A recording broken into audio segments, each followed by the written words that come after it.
get started since I want to be mindful of your time. So welcome everybody. Today's topic is going to be stress. Please make sure that all of your microphones are off during the presentation. And you're welcome to turn on your camera so I can see your lovely faces. And I would like for you to hold all questions until the end, since I can't really see the chat as I'm doing the presentation. But I will hopefully answer questions at the end.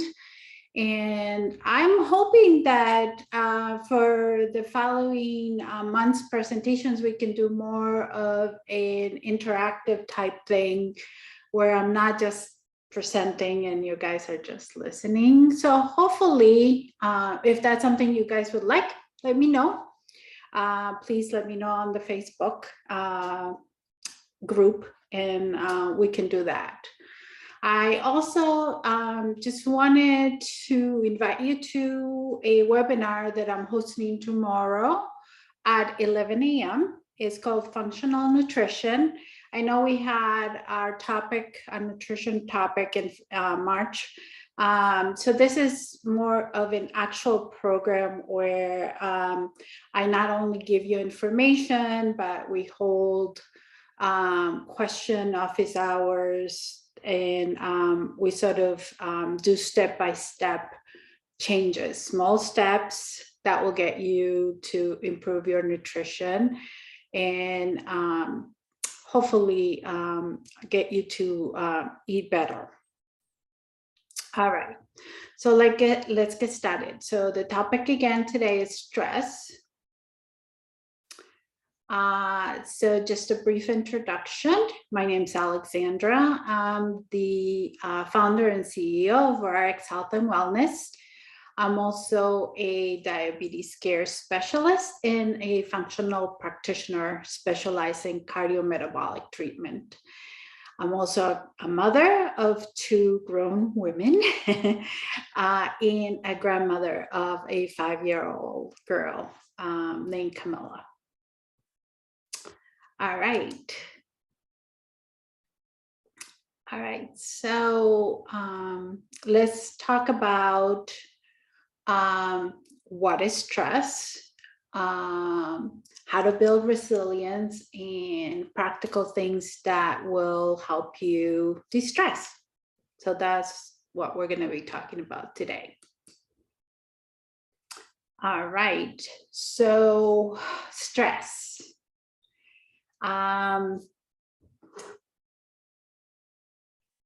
Everything that happens in life can create stress, whether it's good or bad, right? So it doesn't matter. It could be something really good, like getting married, to something that is not so good, like death, right? So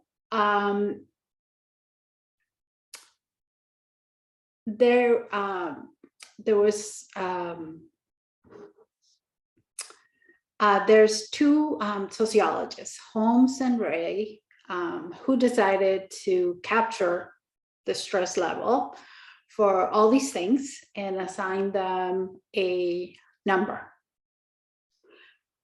So they, for example, the scale was 1 to 100, and they assigned divorce as 73. And marriage was only 50. Not sure why. It should be higher. Well, it allowed them to sort of measure stress, right? The brain sends signals to our bodies that allows hormones to be released that send signals down to your adrenal glands. Those are 2 organs that are sitting on top of your kidneys to pump out adrenaline, right? And also epinephrine, norepinephrine, and cortisol. They're all going out at the same time. And this is to make you more alert, to make sure all your systems are responding. And essentially that response is your flight or your fight response. All right, so these are some of the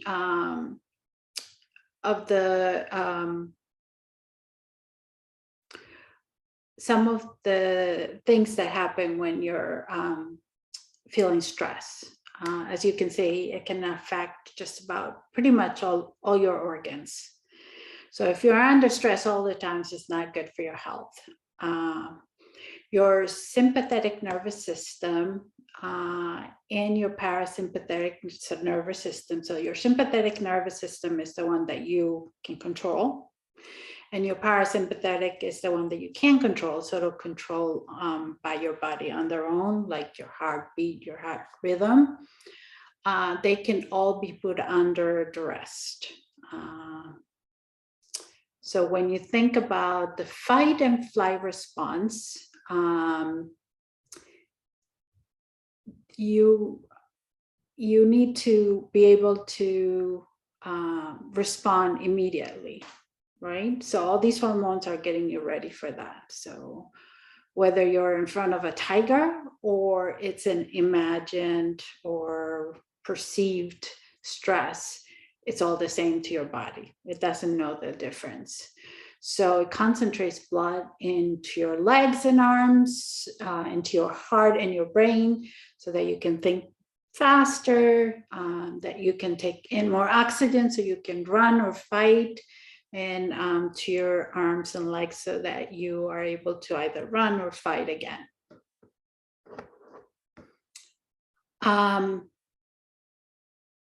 But what's going on is that it takes away the blood from certain organs, or it diminishes them, which can put a lot of stress on your body itself. So when you're tense, ready for battle, you're not giving your body what it needs completely. So it's not a good thing for you to be under this state for long periods of time.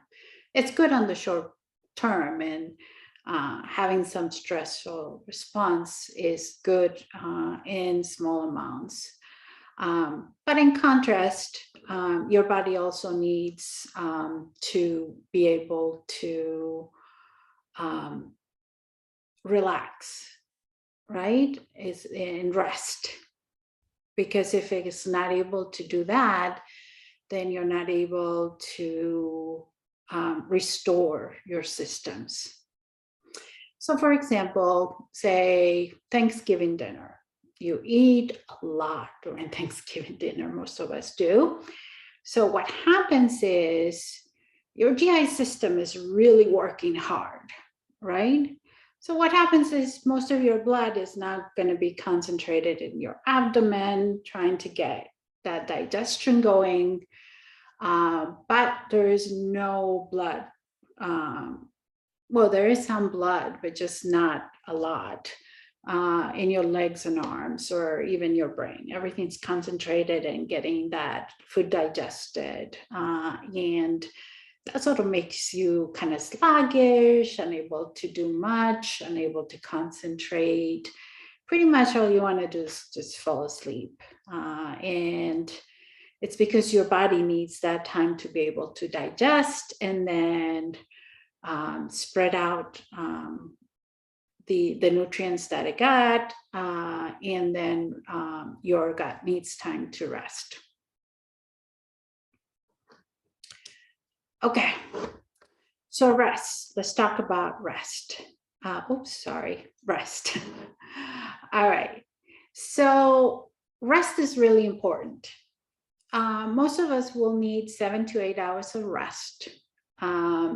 And we need that in order to restore, to reset our bodies, to repair, to get rid of whatever byproducts we produce during the restoration. So those 8 hours really are very important to you. So if you're not sleeping well, you're not sleeping enough, that's another form of stress. So you need to be able to rest. Now, your gut and your body as a whole, but mostly your gut, needs to be able to have some time to rest.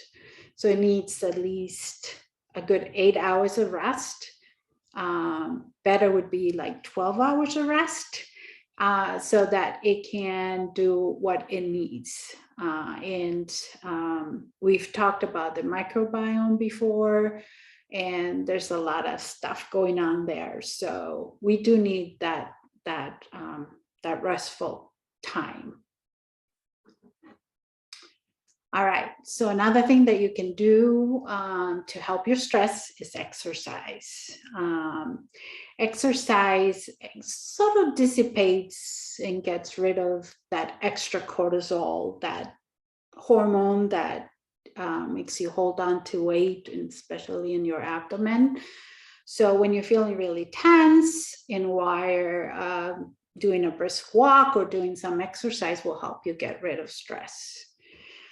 Because it will help you dissipate, again, that cortisol, and it will make you feel a little bit better.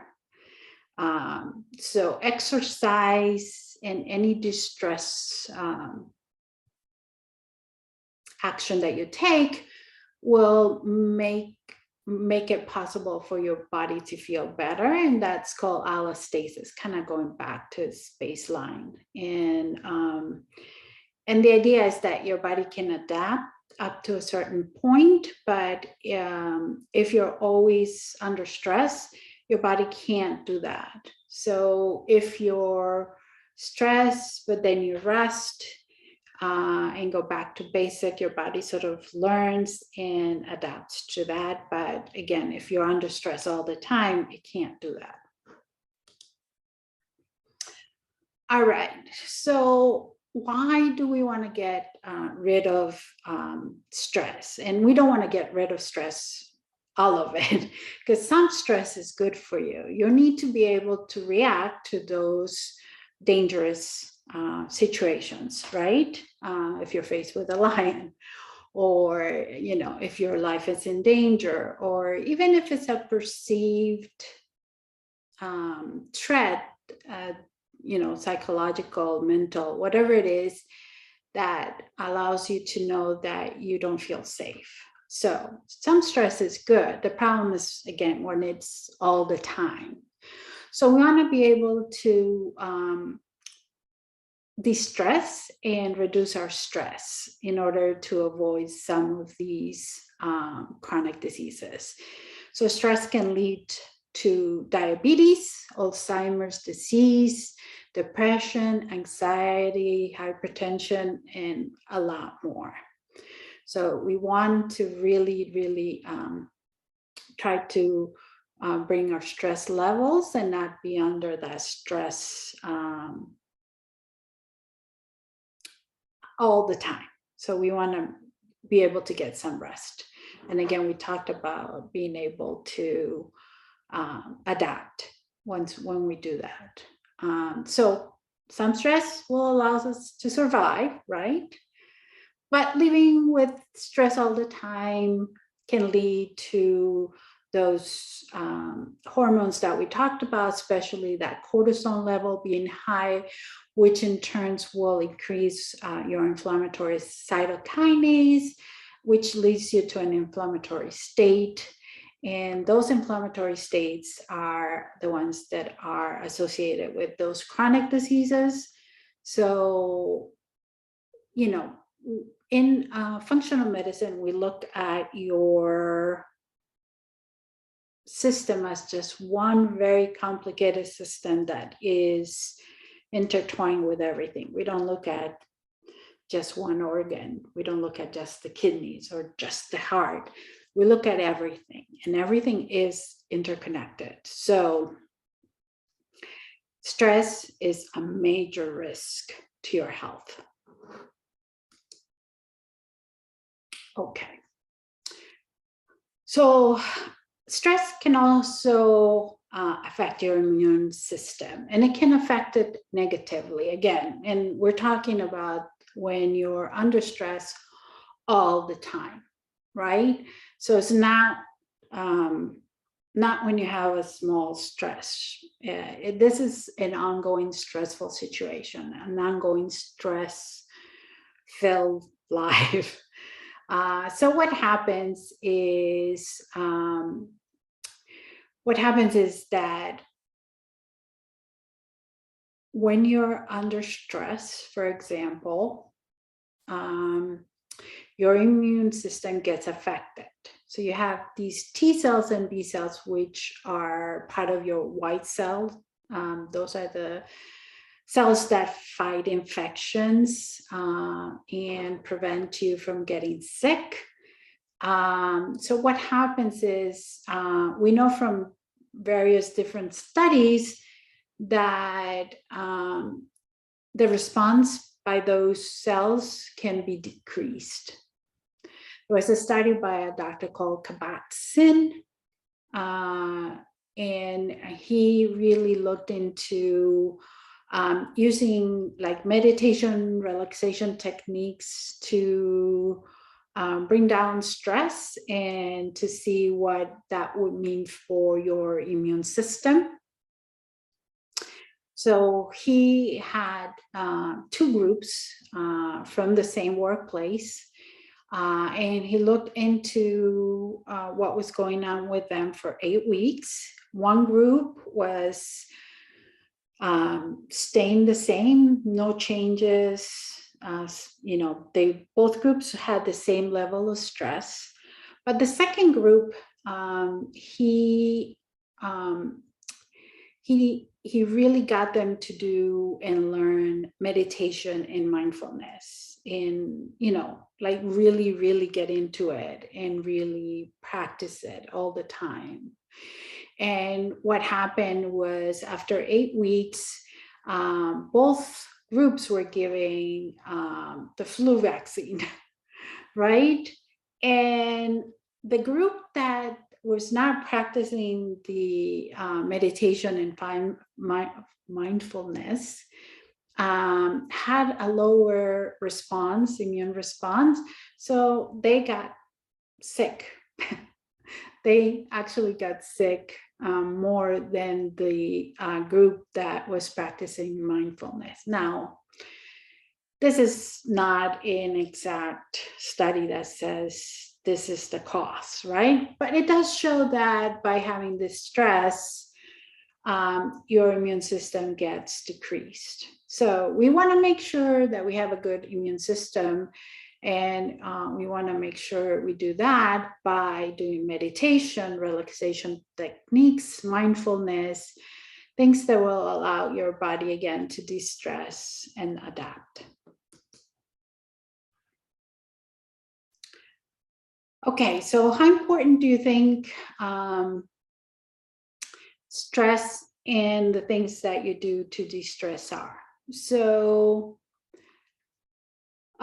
the Psychological Association did a survey and they asked people how stressed they felt and what things they actually did to de-stress. Majority of people reported that they were very stressed or extremely stressed, right? So of those people that did the survey, 40% responded by overeating. So who can relate to that, right? A third were skipping meals, not eating regularly. 40% were having sleeping problems. Again, sleep on its own is a stress, and then you respond to stress by not having sleep. 45% felt very irritable. 41% had no energy and felt fatigue. 40% say they lack motivation and energy to do things. So people who are under stress, they really have a hard time functioning normally. So of those people that were in this survey, 60% said that they thought eating a healthy nutrition eating plan was very, very important. So extremely or very important. And yet only 31% were eating what they deemed as nutritious meals. And out of those people, 54% said that they thought physical activity or exercise were extremely or very important also to de-stress. But only 27% of those people were doing exercise. Who can relate to that? Me. Exercise is one of the things that I have a hard time being consistent with. So the theme today is that there's a lot of things that you can do to de-stress, but only if you do them. If you don't do them, they're not going to help you, right? All right. All right, so let's talk about resilience. So resilience is something that any one of us can work on. It's not something that you're born with and then you can't get it. No, we can all work on developing more resilience. And you can think of resilience sort of like an elastic band, right? When you stretch it, it sort of tries to go back to normal. And there are times that if you stretch it too much, it'll just snap and break, right? So resilience is how much you can stretch or bend, right? So it's your ability to maintain calm during a stressful situations. It's how you manage stress. It's how you manage your mental health, right? Because stress is an assault on your mental health. So even when you're experiencing adversity, you're able to be flexible, bend, and not break. So resilience is to adapt to circumstances as they happen around you, and being able to sort of bounce back. And resilience is highly associated with well-being, because if you're less resilient, then studies have shown that you have a harder time to deal with stress and changes, and you don't have the traits or the skills to manage that stress. So you get overwhelmed easier and you have a harder time coping with those situations. And that can lead again to a heightened state of stress, which then can lead to depression and anxiety. So what can you do to create more resilience? Change your mindset. So it's kind of changing the channel. So you can do a lot of things to train your mindset.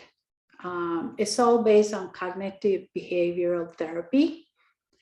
And the idea is that cognitive behavioral therapy will lead you to better thoughts, which will lead you to better behavior and to better feelings.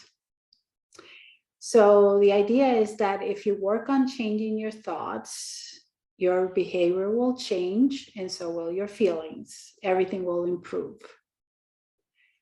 But how do we do that, right?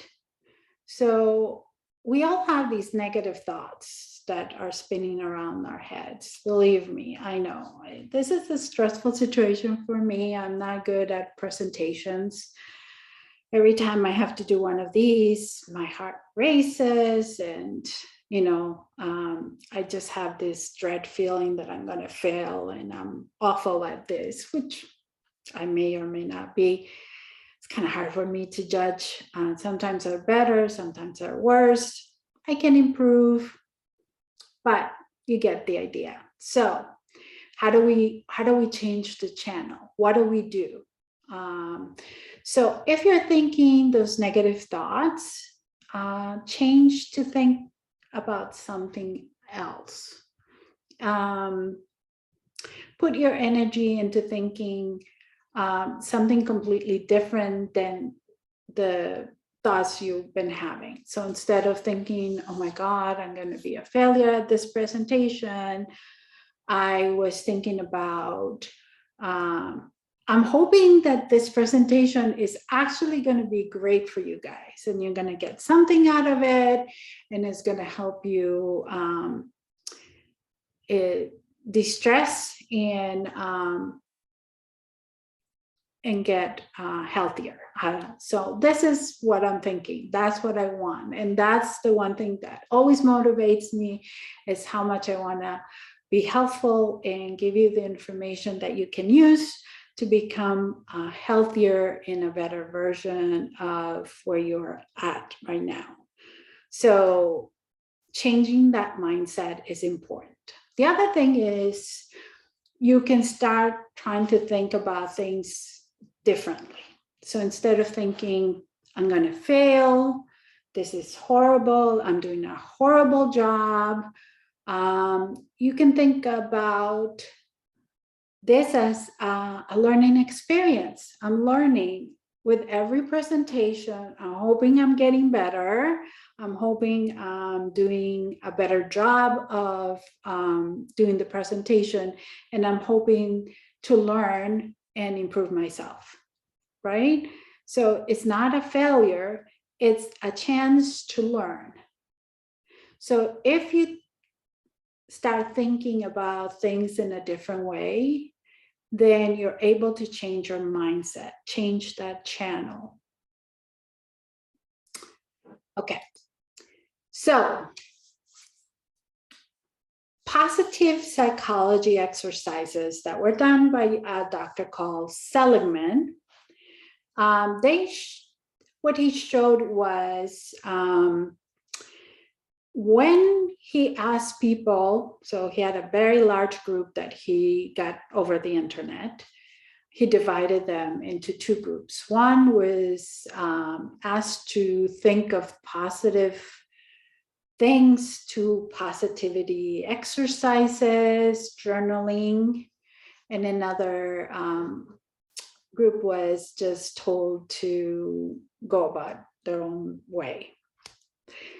So, of course, the people that just did their own thing, nothing happened. They stayed the same, right? They continue with their negative thoughts. But the people that were asked to think positively, journal, and journaling sort of had a couple of subsets, right? So when people were asked to journal, what do they do? What happened was they journal things like, I hate my boss, I had a horrible day. So all the thoughts that were going into the journal were all those negative thoughts that they were having, and they weren't really concentrating on those positive thoughts. But those people who actually did a sort of like a grateful journaling type of exercise, they were focusing on positive things. They were really, able to hone on all the positivity. So the takeaway here and the homework for you is to write, even if it's just one thing every morning that you are so grateful for. And I know this sounds so easy, but it's not, because you cannot keep repeating the same thing over again. You can't say every morning, I'm grateful for my family, and then tomorrow, same thing. Every day you need to find new things that you are grateful for, and you focus. Now, this group that was on the study, they were actually doing 3 things every day. So I'm not even asking you to do that. I'm asking you to do just one thing. So for example, for me this morning, I was very grateful for the people that deliver stuff, you know. I was so grateful. That means they bring things to my house. They're doing a great job. They're, you know, I don't have to go looking for the stuff. And I'm just so grateful because they are helping us being able to get things that we need. You can also be grateful for the people that bring groceries to your house, or the people that work at the supermarket. So it's not just your immediate stuff. So you have to start thinking about the things that you are grateful. You could be grateful for things like having indoor plumbing. There's so many people in other areas of the world that don't have that. So, you know, you can see where I'm going. So you can start seeing how great your life is and start your day with more positivity, which then sets the tone for the rest of the day.